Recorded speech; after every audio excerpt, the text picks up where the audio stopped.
Good morning, everyone, and thanks for tuning in this morning. It's Thursday, and I have one of my favorite local pastors on the show with me, Leland Lantz from Lutheran Church of the Cross. Hi, Leland.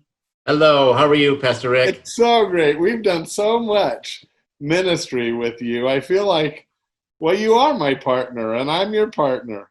Absolutely. And along those lines, this has been our verse for the week. It comes from Colossians chapter 1 at verse 24. He says, regard to Christ for the sake of his body, which is the church. And so the church, folks, all week we're wanting you to hear about local expressions of Christ's body. And Lutheran Church of the Cross is a great example of that. And we have, gosh, Leland, I look back over the years, but lately you helped us so much with our food pantry, allowing us to use your parking lot. That was awesome. And you do your own anyway, I think, don't you? Yep. Yeah. Of course, how can you be in competition with helping people? You're not. Oops. And then you also, you allow our women when we were having meetings. Yeah, that's all on hold right now, but But tell us what you guys are doing. How are you able to worship these days? Well, it's been a challenge, as it is for everyone, and we've been trying to do it in a way that's, we want to follow the guidelines, we want to follow the rules. We're not trying to be a rebellious church or anything. Be one of those that's like, this is our right kind of thing, which, I get it, but also we feel it's a biblical thing to follow what the leaders have given to us to do. And of course, using common sense in all of that. So we went online. The first 2 or 3 Sundays we did it, we used a special camera called a Mevo camera that we had, and we tried it, and everybody told us, oh my goodness, I can't hear you. I crank up my volume as far as I can make it go, and it just sounds like there's static, and it's not good quality. But but listen, you're getting to do some. So how do you do the live worship?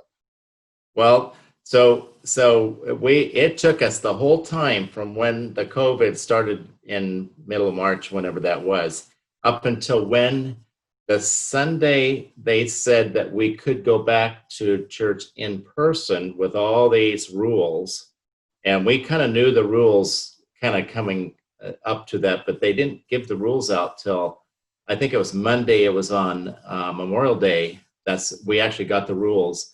And so we went through the rules, and we actually had everything in place to do that.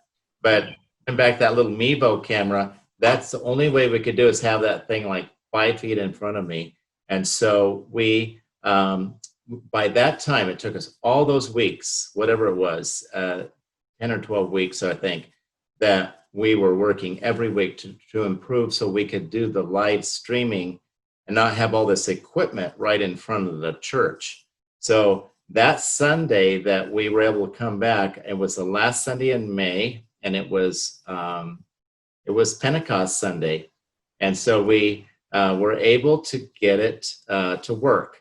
And it's worked ever since. We've had glitches, of course, and things, but we have paid for higher speed internet. And we, believe it or not, a high school graduating senior, Tristan Smith from our church, he built the computer to make all of it work.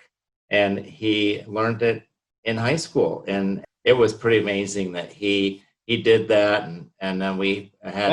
That cracks me up, because one of my advices to our people, if they can't figure out Zoom or whatever, is call your grandchild. Yes, exactly. And you're basically saying this grandchild was able to figure the thing out. God provided a grandchild. So that puts you online. Yeah. So we're online, and the camera is way in the back of the church now, and it doesn't interfere with people coming into the church. So then, we still have pews. And so I measured, and we used blue painter's tape, and every 6 feet, we skip every other pew, and we have hand sanitizer, the kind you just put your hand, Yeah. most sensitive kind. We have a couple by the door.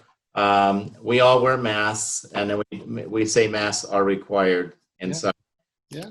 Good thing we do have going is we have this really loud air conditioner, and the air conditioning people that told me when that was put in 50 years ago, there's a lot of air that moves through our sanctuary. I've always wanted to turn it down. It just seems like it blows too much heat or air conditioning. But now during COVID, that's actually a good thing because it's moving air and through the room. As long as you have air movement, and that's why meeting outside a lot is done too, right? Now, do you have outside also? Yes. So now when we do the live recording inside, we can stream it to the patio outside. So this is weird, but for the last 2 weeks, we've had to go outside only and not be inside. And so I'm preaching inside the church to an empty church. Wow. People are sitting outside. So it's... Can they see you, Leland? Yeah, because we have one of those great big large screen TVs on a rolling cart. And so we roll it onto the patio, and we have a little shade structure thing that we here's, and then we have patio tables with umbrellas. Not perfect, but we can kind of get enough shade.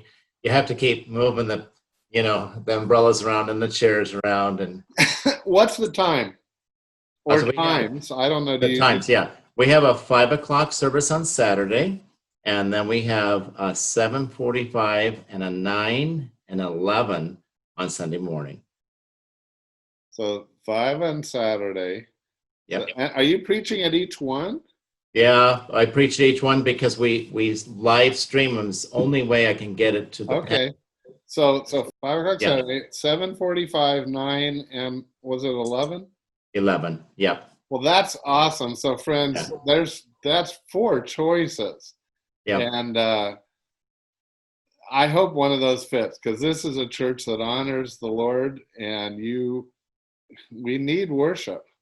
So these are some real opportunities, as well as online. And that is the online at Lutheran Church of the Cross.com, or how do we?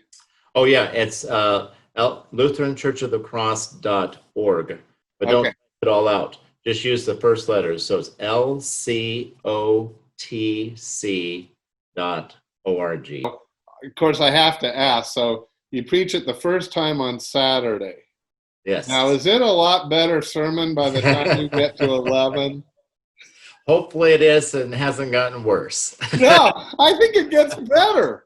I always tell people, don't come to our first service. Yeah, well, you can come, but it's kind of like the dress rehearsal. It is. So, yeah, I think it gets better. At least I throw in a few ad-lib things as I think about them as they come to me through the Holy Spirit, hopefully. yeah, and things come as you talk to people in between too. Yeah. But anyway, Leland, this is so awesome. I thank you for you and your church. And friends, I know Thanksgiving, and you get the pastors together. You're the best at getting the local pastors together. This is just my first attempt, kind of by Zoom, but yeah, I thank you so much. Over the years, what are the holidays that you do? Yeah, we've been trying to get everybody together that we can on the Tuesday before Thanksgiving, and do a little Thanksgiving worship together, and involve the local pastors like yourself. And then the other day that works quite well is National Day of Prayer, which it's always the first Thursday in May, wherever that falls. So when those hit, friends, be sure you look in, and you can watch those online or come to the church too. Yeah. Listen, we got to go. Time's up. Thanks, Leland. Thank you. God bless you. Okay, bye-bye. Bye-bye.